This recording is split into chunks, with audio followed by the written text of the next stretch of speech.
할렐루야. 오늘도 주의 성전에 잘 오셨습니다. 옆에 분과 인사하겠습니다. 주의 이름으로 사랑합니다. 오늘은 이렇게 다시 한번 인사하겠습니다. 모든 것이 은혜입니다. 모든 것이 은혜입니다. 앞에 있는 화면을 보고 오늘 설교 제목도 힘차게 같이 읽겠습니다. 시작. 작은 순종이 하늘문을 엽니다. 작은 순종이 하늘문을 엽니다. 하나님께서 이 말씀으로 큰 은혜 주실 줄로 믿습니다. 오늘은 천수답 이야기를 잠시 드리겠습니다. 어느 시골 마을에 장로님이 한 분 계셨습니다. 이 장로님 배운 것도 많지 않았고 가진 것도 별로 없었습니다. 그런데 딱 하나, 순종은 최고였습니다. 그 교회에서 순종 제1번이었습니다. 이 장로님이 가지고 있는 천수답이 있었습니다. 여러분들 다 아시는 바와 같이 마른 땅이었습니다. 관계수로도 없었고 양수시설이 없어서 비가 와야만 물을 줄 수 있는 그러한 마른 땅, 천수답이 있었습니다. 그런데 어느 해에 가뭄이 너무 깊게 들었습니다. 일주일 동안 비가 화났습니다. 보름 동안 비 소식이 없는 거예요. 모든 벼가 타들어갔습니다. 논바닥에 마치 거북이 등처럼 갈라지기 시작했습니다. 그래서 이 장로님이 안 되겠다 싶어가지고 물을 대기 시작했습니다. 근처에는 없었고 저 멀리 물웅덩이 저수지 같은 곳에서 하나씩 물을 기로오기 시작했습니다. 새벽 예배 마치고 물을 깃는데 한두 시간으로는 될 일이 아니었습니다. 오전 내내 하고 땀이 범벅이 돼서 집에 들어갔습니다. 그런데 이상한 것은 오후에 나가보면 물이 하나도 없는 것입니다.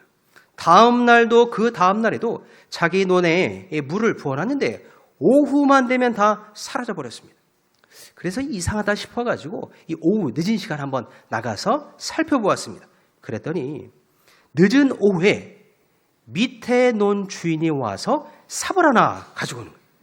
이 장로님 논둑에 있는 것을 파가지고 윗논에 있는 물을 아랫물로 다 빼돌리고 있었습니다. 오전 내내 채워놨는데 그 밑에 논 주인이 이 물을 다 훔쳐가고 있었던 것입니다. 그 사람이 누구냐? 바로 그 동네에서 유명한 망난이었습니다. 이장 말도 안 듣고 면장 말도 안 듣고 유치장도 여러 번 다녀온 동네 망난이었습니다.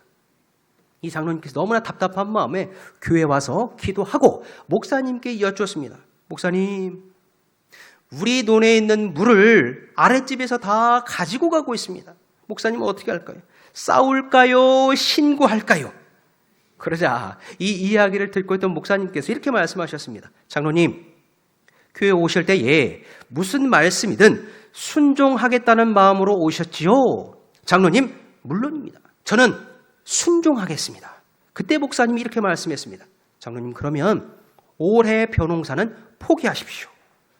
포기라는 말에 장로님이 놀래버렸습니다. 거기에 목사님이 한마디 더 했습니다.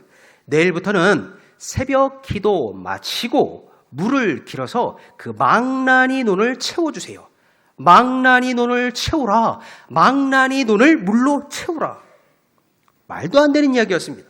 그런데 이 장로님 머리로는 이해가 안 돼도 순종했습니다. 목사님 말이니까 순종하면서 새벽 예배 마치고 일찍 일어나 자기 돈이 아니라 밑에 논 물을 채우기 시작한 거예요.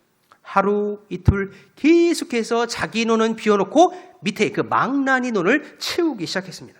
그걸 누가 봤느냐? 망나니.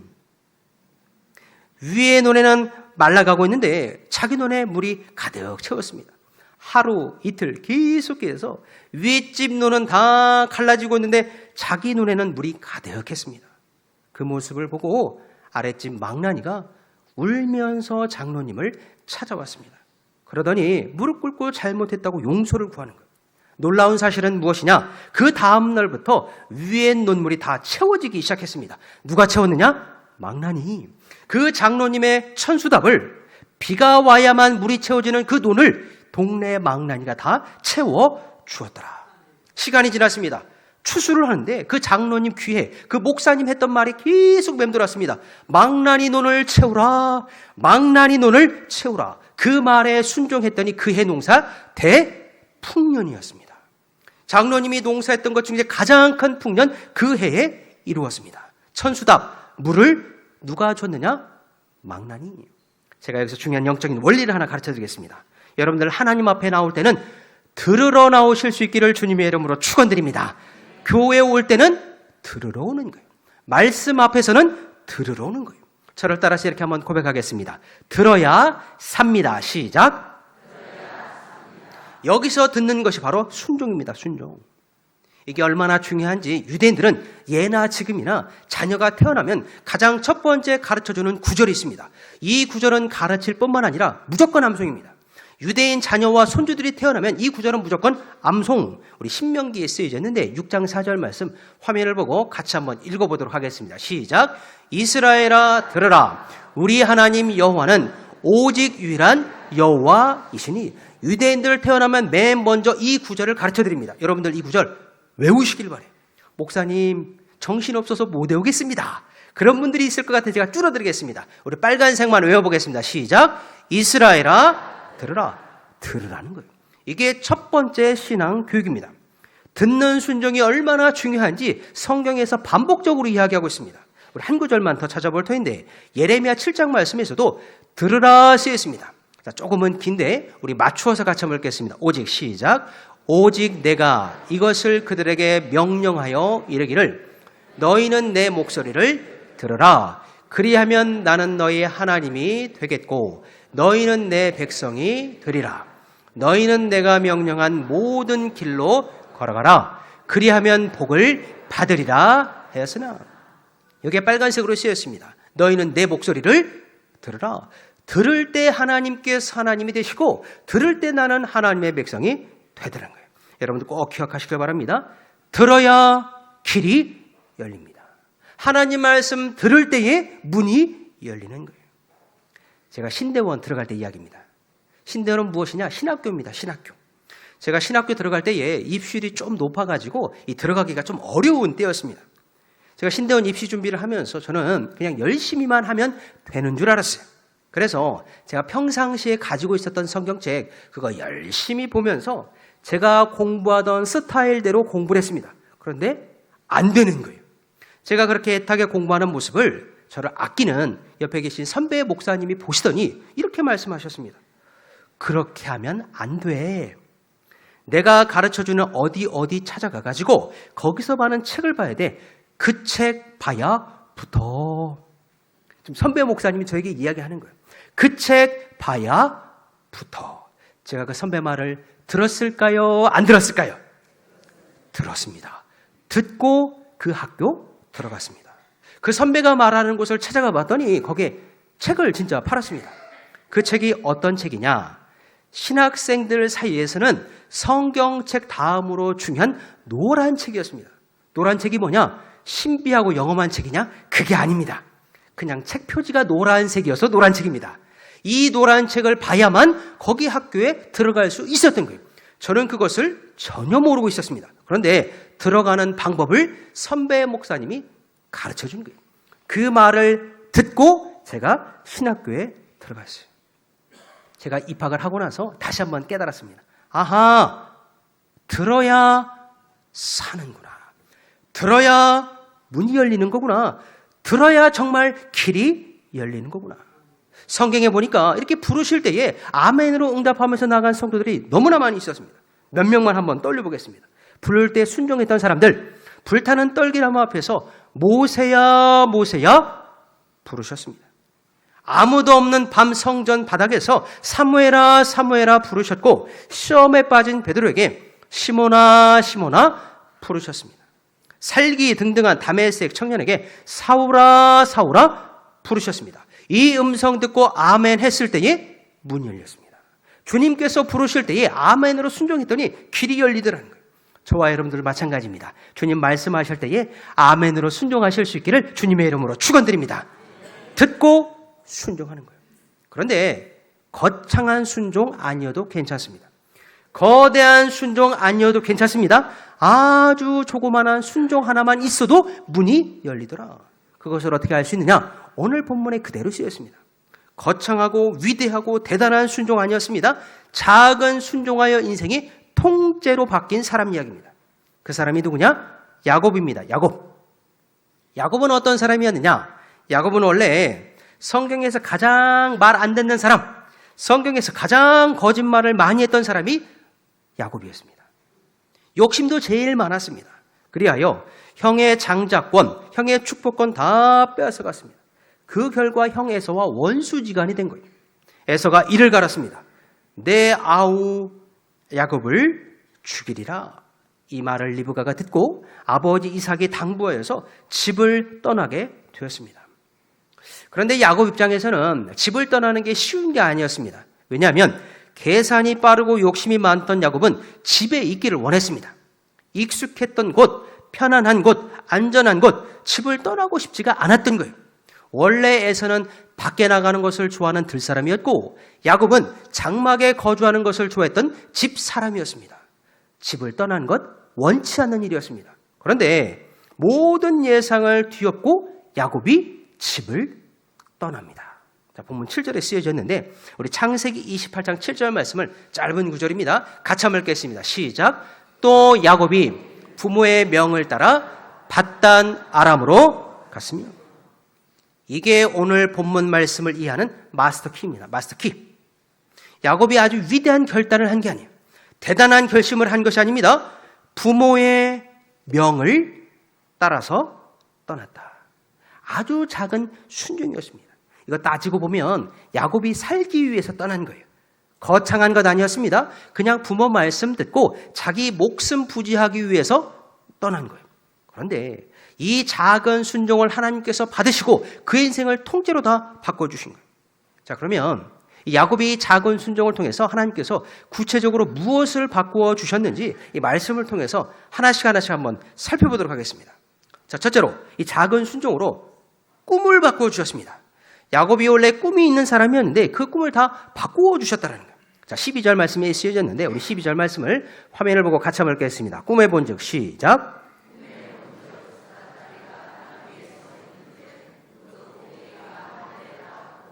또 본즉 하나님의 사자들이 그 위에서 오르락 내리락 하고 야곱이 지금 엄마 아빠의 말을 듣고 하란으로 가고 있었습니다. 다시 한번 말씀드리겠습니다. 야곱 꿈이 많은 사람이었습니다. 그런데 그 꿈 다 땅의 꿈이었습니다. 제가 구체적으로 가르쳐 드리겠습니다. 야곱의 꿈은 무엇이냐? 장자 되는 꿈, 첫째 아들 되는 꿈이 야곱의 꿈이었습니다. 그래서 팥죽 한 그릇으로 이 형의 장자권 다 속여서 빼앗았습니다. 야곱은 늘 높아지고 싶었습니다. 야곱은 늘 더 갖고 싶었습니다. 야곱은 늘 더 성공하고 싶었습니다. 이게 솔직한 야곱의 꿈이었습니다. 그런데 하나님께서 야곱의 꿈을 다 깨뜨려 버린 거예요. 야곱의 땅의 꿈을 다 깨뜨려 버렸습니다. 집도 없고 가족도 없고 이제 재산도 다 사라져 버렸습니다. 그는 채우고 싶었으나 하나님은 비워주셨고 그는 높아지고 싶었으나 하나님은 낮추셨습니다. 철저히 다 비워주셨어요. 여러분들 기억하시기 바랍니다. 야곱이 출발할 때 빈손이었습니다. 하나님이 철저히 빈손으로 만들어 주셨습니다. 야곱이 품고 있던 땅의 꿈을 다 깨뜨리기 위해서 철저히 다 빈손으로 출발을 시키셨더라. 그럼 여기서 끝나느냐? 그렇지 않습니다. 이 빈손에서부터 본격적인 하나님의 꿈이 출발됩니다. 야곱이 헷갈릴까 봐 이 똑똑히 음성으로 들려주시는데 13절 말씀입니다. 땅의 꿈은 다 깨뜨려 주시고 하늘의 꿈을 가르쳐 주시는데 13절 말씀을 같이 한번 읽어보겠습니다. 또 본즉 시작. 또 본즉 여호와께서 그 위에 서서 이르시되 나는 여호와니 너의 조부 아브라함의 하나님이요 이삭의 하나님이라. 내가 누워있는 땅을 내가 너와 내 자손에게 주리니. 13절 말씀 너무나 중요한 말씀입니다. 읽기만 해도 은혜가 돼요. 그동안 야곱은 자기 중심으로 살았습니다. 이기주의자였습니다. 그런데 하나님께서 자기만 생각하는 야곱에게 놀라운 꿈을 주신 거예요. 이 꿈이 무엇이냐? 너무나 중요한 꿈이에요. 제가 그림으로 준비했는데 사진 한번 보여주시죠. 이게 바로 하나님께서 야곱에게 주신 위대한 꿈이었습니다. 내 조부 아브라함의 하나님, 내 아비 이삭의 하나님, 그리고 이제 너의 하나님 야곱의 하나님이 되어 주리라. 우리 세 명의 하나님 이름 한번 화면을 보고 같이 한번 읽겠습니다. 시작. 아브라함의 하나님, 이삭의 하나님, 야곱의 하나님. 신앙이 1대, 2대, 3대로 이 믿음의 명문 가문을 잇게 해 주리라. 이 꿈이 저와 여러분들의 가정 가운데도 이루어지기를 주님의 이름으로 축원드립니다. 이제 하나님께서 너 야곱의 하나님도 되어주신다 약속해 주신 거예요. 하나님이 주신 꿈은 여기서 멈추지 않았습니다. 지금 누워있는 그 땅을 주겠다라는 거예요. 지금 꿈꾸고 있는 그 땅을 하나님께서 통째로 주시겠다 약속해 주셨습니다. 작은 순종 하나 듣고 부모의 명을 따라서 하란으로 가는 길이었는데 꿈의 스케일이 완전히 달라졌습니다. 야곱은 원래 장자권 하나 갖고 싶었습니다. 그런데 하나님께서 그것을 다 바꿔주셔서 약속의 땅을 통째로 주셨습니다. 뿐만 아니라 그의 아들들 이스라엘 12지파로 삼아 주셨습니다. 비결은 무엇이냐? 듣고 순종했습니다. 작은 순종이었습니다. 야곱은 위대한 사람도 아니었고 대단한 사람도 아니었고 큰 믿음이 있는 사람도 아니었습니다. 그럼에도 불구하고 작은 순종으로 발걸음을 떼었더니 그때부터 하나님께서 꿈을 꾸게 주셨더라.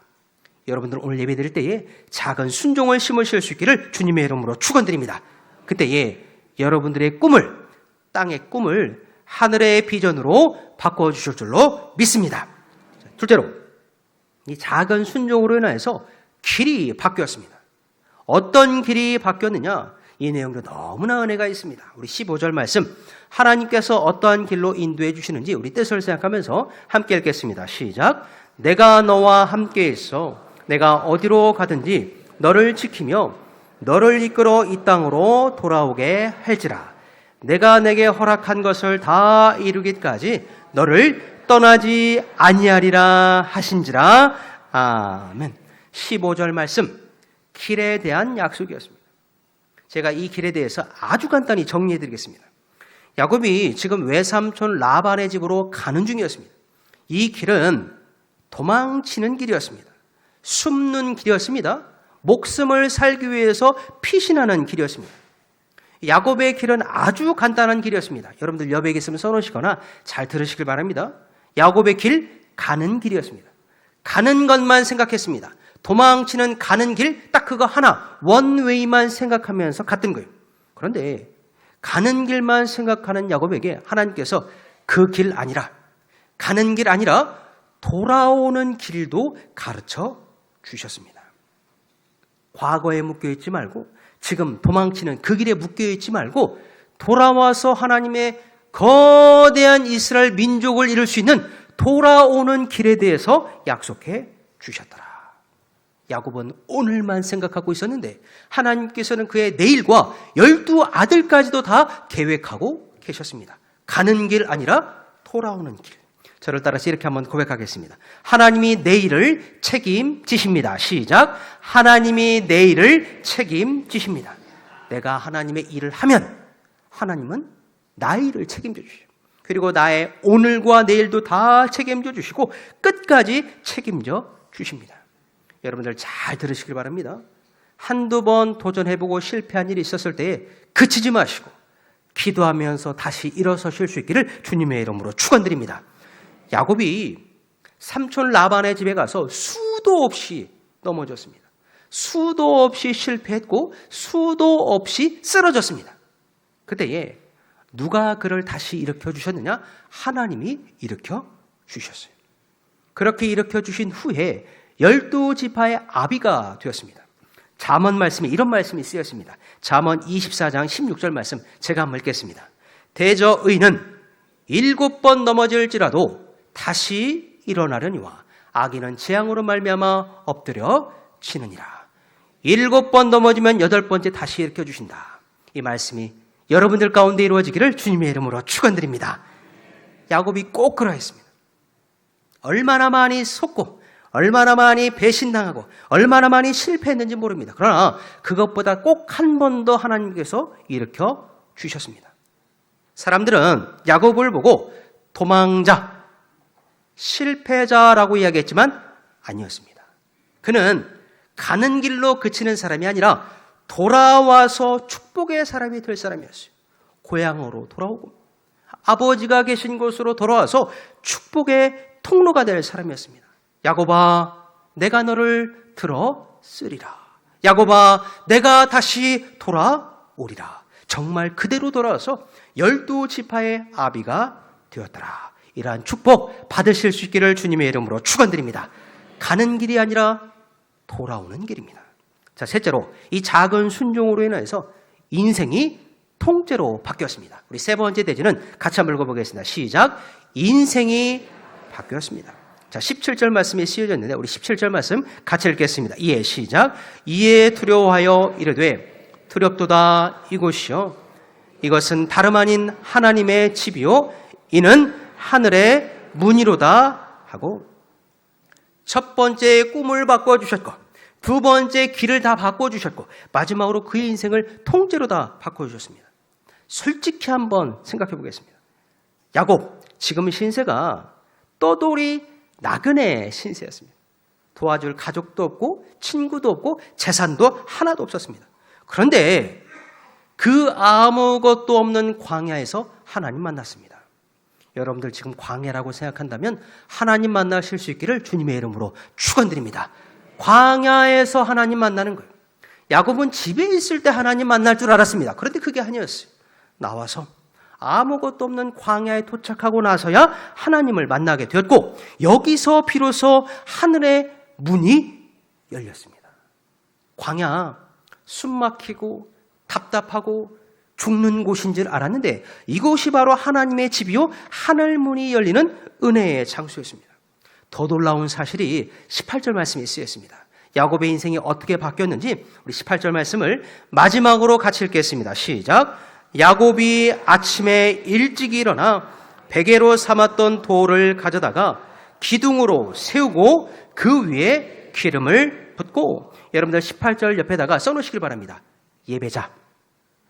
출발할 때는 도망자였습니다. 그런데 18절 말씀에 도달하여서 그는 무엇이 되었다? 예배자가 되었습니다. 광야에서 하나님 만나고 그 자리에서 무릎 꿇고 예배드리는 야곱이 되었더라. 작은 순종으로 나갔습니다. 어차피 자기 목숨 부지하려고 나간 길이었습니다. 그런데 그 작은 순종을 하나님께서 받으시고 도망자에서 예배자로 바꾸어 주셨더라. 오늘 말씀의 결론입니다. 야곱 대단한 인물 아니었습니다. 위대한 인물도 아니었고 큰 믿음이 있었던 사람도 아니었습니다. 그냥 속이기 좋아하는 자, 거짓말 많이 했던 사람, 도망자였습니다. 제가 오늘 설교를 준비하고 말씀을 묵상하면서 이런 마음이 들었습니다. 야, 오늘 본문에 나오는 야곱이 꼭 나의 모습과 같구나. 우리가 바로 야곱이구나. 저를 따라서 한번 고백하겠습니다. 우리가 야곱입니다. 시작. 우리가 정말 그래요. 하나님 앞에 설 때에 늘 속였고 하나님의 약속 앞에 늘 거짓말했고 하나님의 부르심 가운데 늘 도망치던 야곱의 모습이 바로 우리였구나. 그런데 너무나 놀라운 사실은 무엇이냐면 그러한 야곱의 순종을 하나님께서 받으셨더라고요. 대단한 순종도 아니었고 큰 순종도 아니었습니다. 자기 목숨 부지하기 위해서 부모의 명을 따라 하란으로 가는 길, 그 길 작은 순종을 받으시고 그를 은혜를 주신 거예요.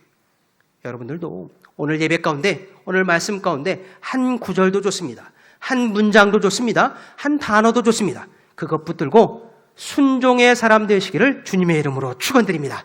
그때에 야곱에게 주셨던 꿈도 바꿔주시고 길도 바꿔주시고 인생도 다 바꿔주실 거예요. 여러분들 오늘 말씀 붙들고 순종의 기도를 드리고 순종의 찬양을 드리고 순종의 예배를 드릴 때에 그동안 삶에 막혔던 모든 하늘문이 이 예배 시간 통해서 열려지기를 주님의 이름으로 축원드립니다.